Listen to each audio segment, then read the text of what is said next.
one of the best storytellers of our time, Steven Spielberg. When he's making a movie, every time he's making a movie, he's using this 3-act structure, and he's not deviating and blowing it up each time and creating something completely original. What he's doing is, over the decades he's been making films, he's been mastering the nuances of expressing his message, his story through that structure. Hi, and welcome to Common Denominator, a podcast about growth, mindset, and entrepreneurship. I'm Moshe Popak, and today we're talking digital brand building with the social media guru, Brendan Kane. Brendan is the founder and managing director of Hookpoint. Since 2005, he's helped the largest brands and celebrities in the world reverse engineer their content to make it go viral. Brendan and his team at Hookpoint have generated 60 billion views and 100+ million followers for the content they have worked on. He's got expert insight on how to enhance your digital strategy and stand out in a 3-second digital world. Before we start the show, just a quick ask. If you enjoy Common Denominator, we'd be grateful if you'd like, comment, and subscribe wherever you watch or listen to this podcast. It helps promote the show and it helps us get great guests. Thanks so much. Now here's my conversation with Brendan. Hi, Brendan, and welcome to Common Denominator.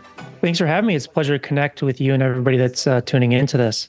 So I know I have many questions, but I think top of my mind, which I always think about, and many people that are putting out social media, how would you summarize, and I know it's a big question, but how would you summarize for a social media content creator, if they wanted to go viral, how would you be able to make that simple in your words?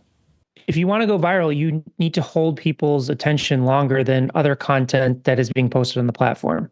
That's as simple as that. It's not about the hashtags you use. It's not about the amount of content that you produce. It's simply, are you a good enough storyteller where you can hold attention longer than the other content that your competitors or other content creators are posting? Especially nowadays when more and more and more content is coming out there, and to be original, that seems like a very hard task, especially since our attention spans as the viewers are getting shorter and shorter. So I think it's like that first second, it seems to me. Otherwise, right, they're just flipping through Instagram or TikTok or what have you. So maybe there's something there, or something that you've seen even recently in the past month or two. You're like, oh wow, that's something that there's an idea, because I see it constantly switching up. In terms of what a format or storytelling structure is, one of the places I'd like to start is my background, where I started working in the film industry. And if you think about any movie that has been made over the past 50 years, they basically followed the same format, which is the 3-act structure. Now, this 3-act structure is used for Harry Potter, for James Bond, for the Marvel movies, for any horror movie or sci-fi movie you've seen. So no matter what the story is, they all follow that same formulaic structure, the 3-act structure. So when we look at social media, what we're doing is we're looking for the formats and structures that work for each social media platform. So our team's done about 10,000 hours, and we've identified at this point 228 of these different formats. So there's many different options to choose from. So to give you an example, one is called Man on the Street, which I'm sure everybody listening to this has seen a Man on the Street format. It's very simple. It's somebody, approaches the person creating the content, approaches a random stranger on the street and interacts with them in some way. There's 10 different versions of this. So for example, one of my friends that we've done some work with, his name's Alex Stemp. He's a professional photographer. So he uses Man on the Street to approach random strangers on the street and offer them professional photo shoots. And then he shares the journey and the ultimate result at the end. There's another account called the School of Hard Knocks, where a young kid stops successful people on the street and interviews them about their success. That's an example of a format or a structure. Another example you've probably seen on Instagram or TikTok, it's called 2 Characters, 1 Light Bulb, where the same person plays 2 different characters. They play the expert and the novice, and they have a conversation with each other around a specific niche or expertise and debunk a common myth. So it's used for legal, insurance, fitness, real estate, across the board.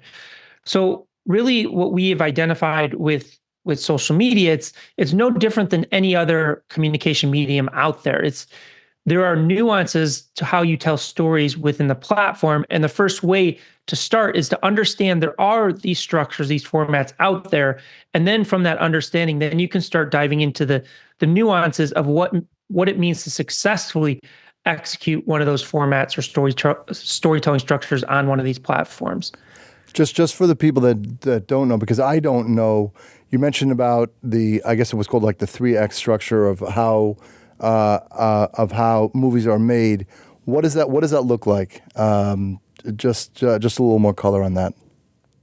Yeah, so basically the 3-act structure in a movie is typically in the first few minutes there's what's called a inciting incident where something happens that changes the character's life in some drastic way. And then beyond that, there's 3 different acts to the 3-act structure. So act 1 is the setup, the exposition, which introduces the main character, what are their goals. Act 2 is really the rising action, which builds the confrontation between, typically a hero and a villain. And Act 3 is the resolution, which resolves the story and ties up any loose ends. So with that said, it's pretty flexible in terms of using it. And this is where some people, when they hear the word format and you use the word original, people feel like if I'm using a format, if I'm using a 3-act structure or some other structure that works for storytelling, I can't be original. But if we think about sitting down to a movie, we're not sitting down and be like, oh man, this is another 3-act structure movie again. You can't tell when you're really expressing it and using it in a creative way. But you think about like one of the best storytellers of our time, Steven Spielberg. When he's making a movie, every time he's making a movie, he's using this 3-act structure, and he's not deviating and blowing it up each time and creating something completely original. What he's doing is, over the decades he's been making films, he's been mastering the nuances of expressing his message, his story through that structure. So he perfects like understanding dialogue, cinematography, the screenwriting, the things of that nature that make that structure actually work. Now, the same thing in social media, but applies to this, is just because you use a 3-act structure does not mean you're going to make a good movie. Because I'm sure you and everybody listening to this has seen movies that you're like, that was a complete waste of my time, and have sat down and seen movies and say, that's the best movie I've ever watched. They're you still using the same structure, but one is better at expressing and leveraging that structure to tell a story than another. I think a lot about even in speeches and in music as well. So it seems like there's like this storytelling, I guess, interaction with humans, right? You want to have a buildup of emotion, and emotion is probably what is the thing, right? If you package it nicely, is the thing that has this memory or this positive or negative or whatever it is, but you capture the people. But in social media, how do you really actually do that? Meaning, right? There's such a yes, there is Joe Rogan, but I think the average listener of his podcast, I think it was like something like 20 minutes, maybe 25 minutes, right? So he goes on for 3 hours, and I know that people that watch podcasts, they watch a few of them. So how can you tell that story? If that's the method of creating that emotion or that hook, how can you do it more condensed or more efficient? Well, so there's a few different kind of elements to think about. The first element that's super critical, and we touched about it a little bit, is what happens in terms of those first few seconds. So if we're talking about short form content in terms of like an Instagram reel or TikTok or even like a YouTube short or a Facebook reel, like you literally have like 1 to 3 seconds to set a clear expectation of what this story is you're going to tell, even if the story is condensed, because as you alluded to, you can tell a story in 30 seconds. You don't need an hour. You don't need a few hours to tell a story. You can literally tell a story in, 10, 20, 30 seconds. But what's critically important is what happens in those first few seconds that sets a clear expectation of what you're going to deliver going forward. So one of the biggest mistakes people make in terms of those first few seconds is they overwhelm the person. They don't have a clear visual hierarchy, meaning a lot of content creators will have like a meme card, like text on the top, like a title card of what's going on. They'll be talking and then they'll have captions, and maybe some people will be moving at the same time. The challenge with that is the minute the subconscious doesn't know where to focus in terms of that visual hierarchy, they're going to feel like it's getting left behind, and thus it's going to scroll to the next video. So the first aspect is having a clear visual hierarchy and what you want that person to focus on in those first few seconds, and making sure it's clear and differentiated. If it's not clear, if they can't make sense of it in the first few seconds, they're going to move on. If it's not differentiating, meaning it's not something unique in the fact that they may feel like they have seen or heard something similar, they're not going to waste their time on it because they know there's another piece of content, another piece of content.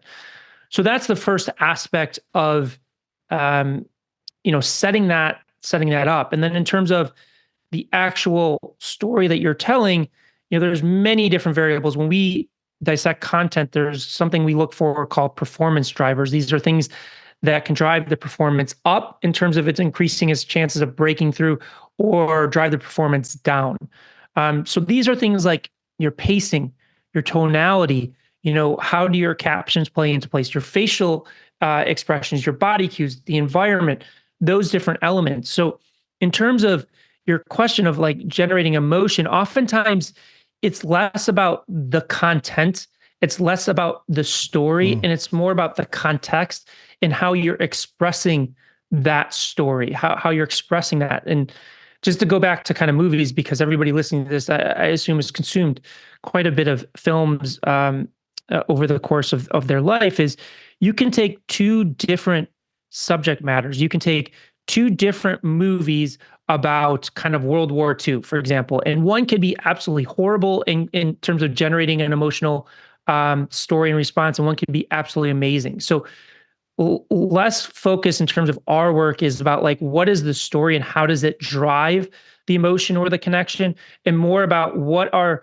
the contextual elements or storytelling elements that allow us to take that story and have an emotional connection with the person viewing it. So it doesn't necessarily mean more professional or personal content, because I was thinking like, even though nowadays I see a lot of people posting a lot of personal content, and it could be like a professional brand, it seems like there's an overlap. It seems like it's more logistics. Like if you want to actually get, your videos to go viral and get more viewership, it seems like that's what you're teaching. A lot of technical skills that'll catch people, and a lot more different than what you said, than the way I was thinking about as far as the content. So that's a very interesting point. Yeah, we're really teaching the fundamentals of how to tell a story. And I'm sure you've been to a conference, and many people have been to a conference.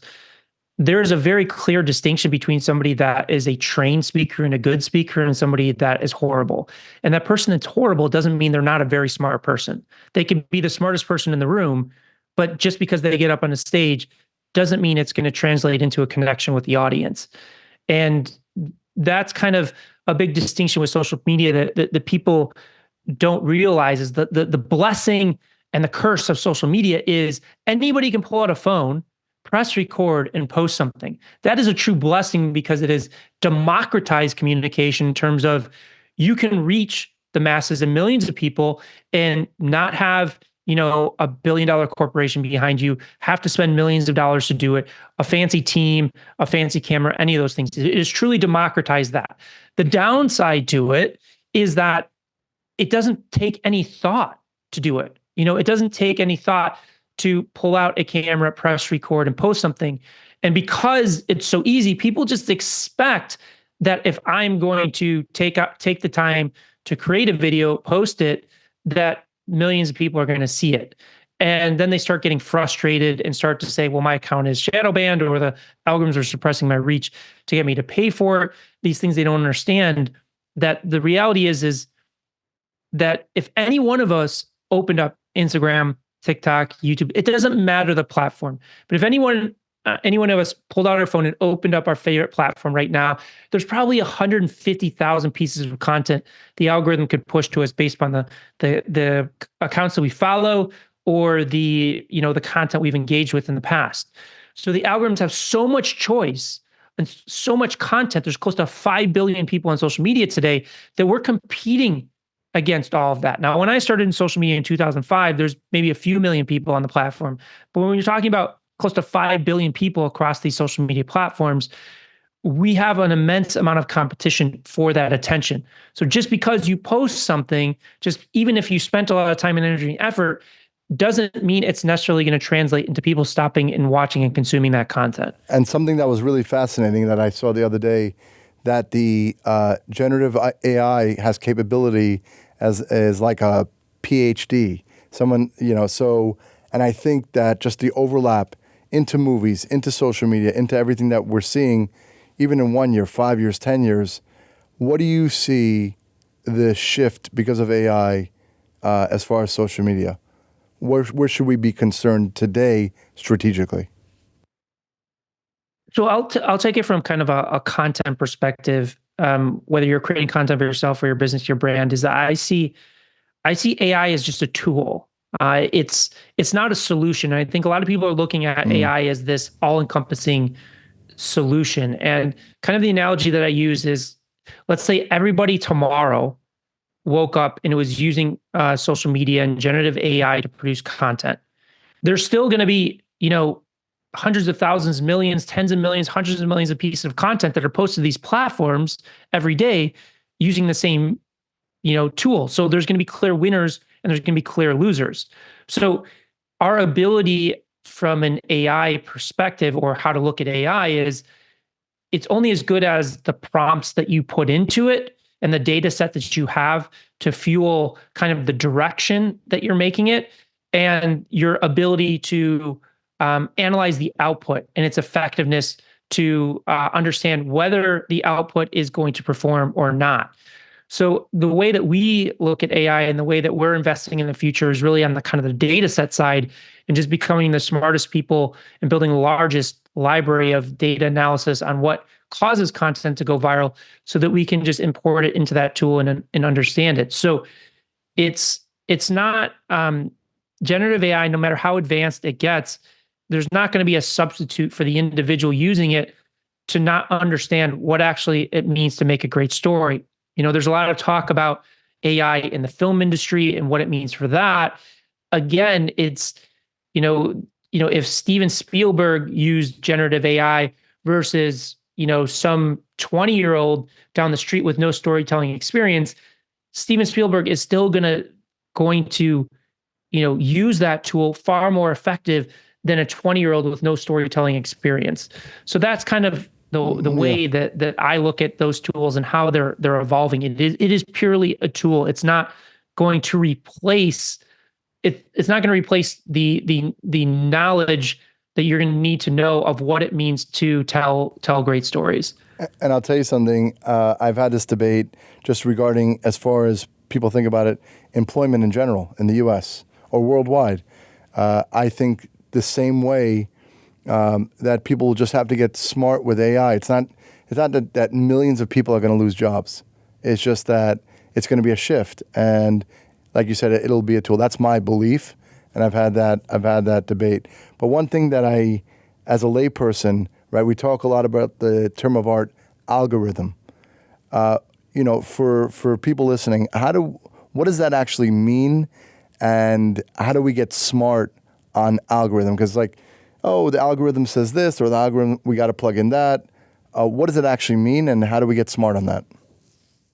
Yeah, it's a great question. And I know, and I'm sure you've heard this as well from the way that you pose the question, but there's a lot of frustrated content creators out there that are not getting the performance that they're looking for.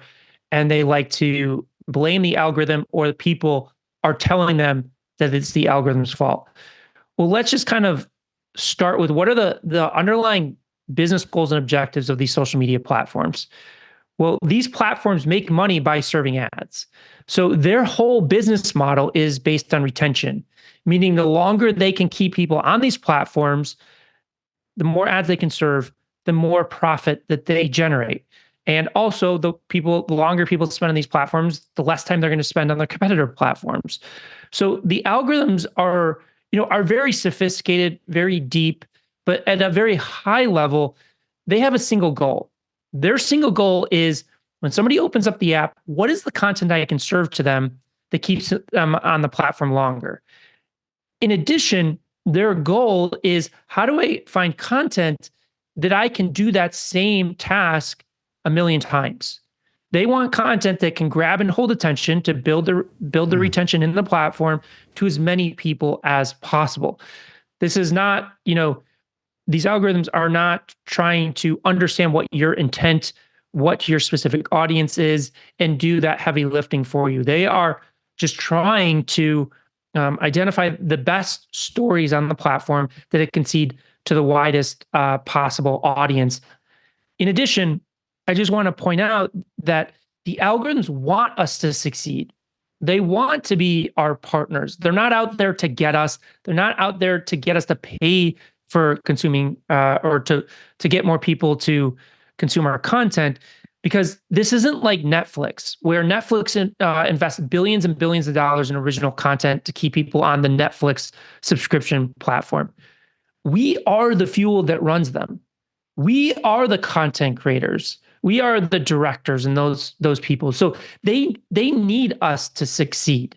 And that's where you see people go viral, and they go viral on a consistent basis without having any marketing budget behind them. It's just they've mastered the nuances of it. So again, when you think about the algorithms, just think about what are they actually trying to do? What is their sole purpose and goal?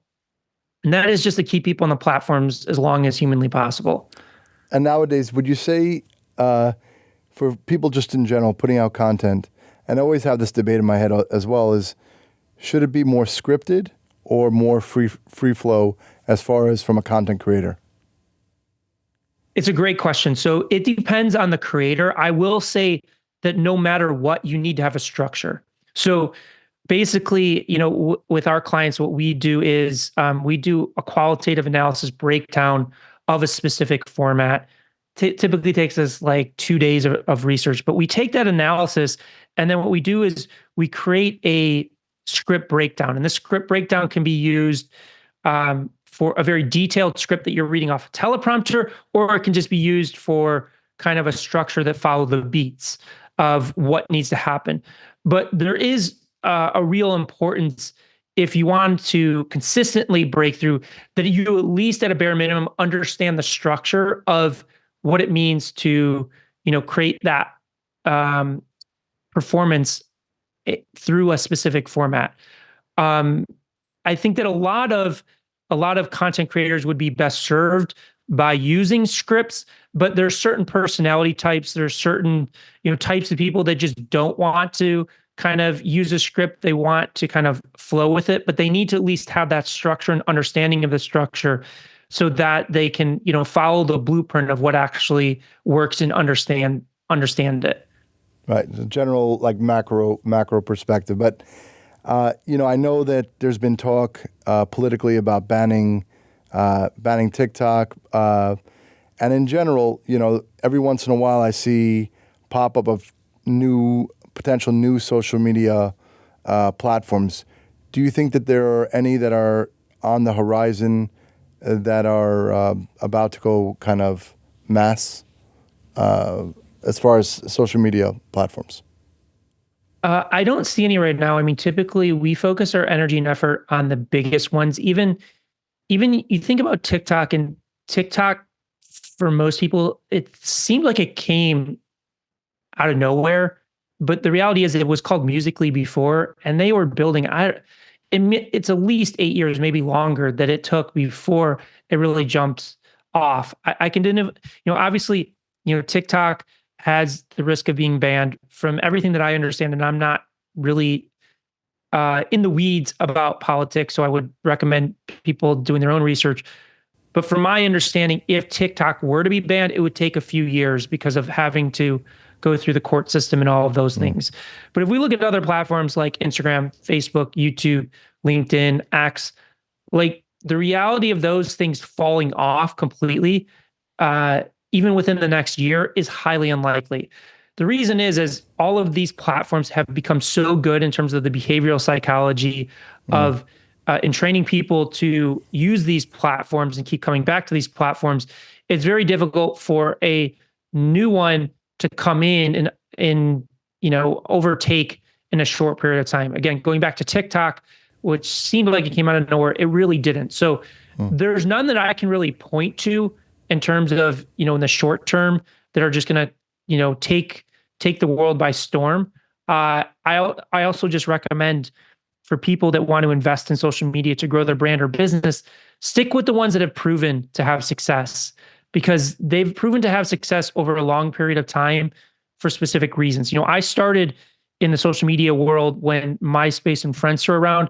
Those didn't survive because they were not as sophisticated as the platforms that we have now today are. They have whole teams of behavioral scientists that are just mining the data and figuring out, how do we make the platform better? How do we make it more sticky? How do we build up the retention with each session? Yeah, I know. I ran into a fellow who runs a video game company, and he said he has a team of, to your point, 40 psychologists that just figure out, on the video game how to get them more eyeballs, more longer. It was fascinating. I never thought of it that way, but that's super fascinating. But I want to say congratulations to you. 3 best-selling books. Why don't you tell us a little bit about each one and kind of the high level and what sticks out for you? Yeah, so my first book is called 1 Million Followers: How I Built a Massive Social Audience in 30 Days. It was first published in 2018. We revised it about 2 or 3 times at this point, but the core premise of the book was an experiment that I ran on myself of generating 1 million followers in 30 days and sharing the insights on how I did it, along with interviewing global experts and some of my friends and partners on their approaches to social media. And then my second book was Hook Point: How to Stand Out in a 3-Second World.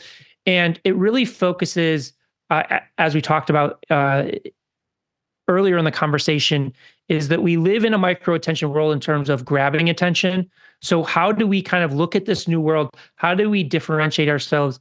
How do we grab that attention so people will spend the time to hear our message, to demonstrate kind of how we can provide value to them? So it dives deep into that subject matter.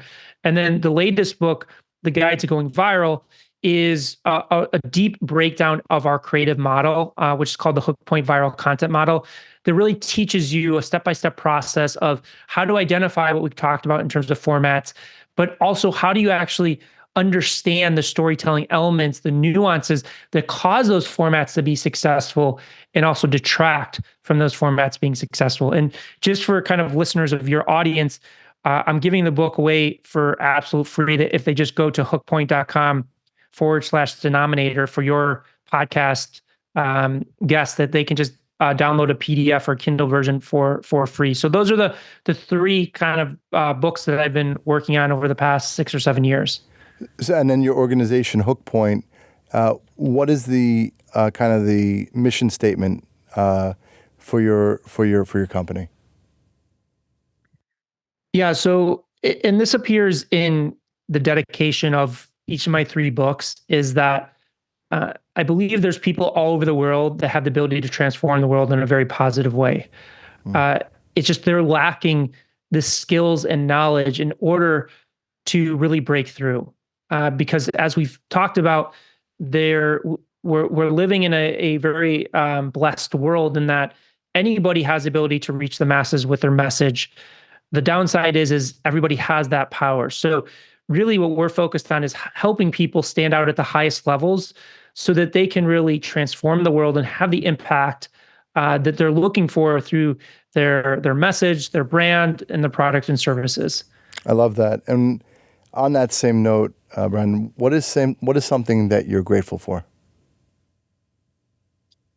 I mean, I would say I'm grateful for the platform to help as many people as possible. Having platforms like the conversation that we're having today to help people on their path. I mean, that's one of the passions I have is really teaching, training, and sharing information with people to help them along in their journey. So I'm just grateful that I do have that platform to be able to support people on their journey. And what would you say is the common denominator of people that actually create unforgettable social media content? I would say the first thing is a mindset. Is so many people want to have the impact. So many people want to create great content, but they give up super quick. They start to realize how much work it takes and nuance it takes to be a great communicator, and then they just stop. And the ones that succeed, I can definitively tell you, it's not about the level of experience, how fancy their camera setup is, how big their team is, what subject matter they're talking about.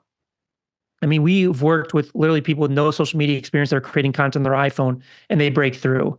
And they've broken through because they have chosen the right mindset that I am determined to make this successful. And I'm sure you can attest to this with all of your business success. That mindset is the most important thing. Everything else can follow. You will find your way if you have the right mindset going into it, that I am going to make this work. I know it's going to be hard and challenging at times, but I am going to master it. Well, I definitely appreciate that. I think that I think of a lot about grit and resilience, and I think that should be taught, and the glass is half full more and more, starting from kindergarten all the way through high school and into college, because that's it is amazing that they don't teach it in any. I mean, there should be like a full year-long program just on that.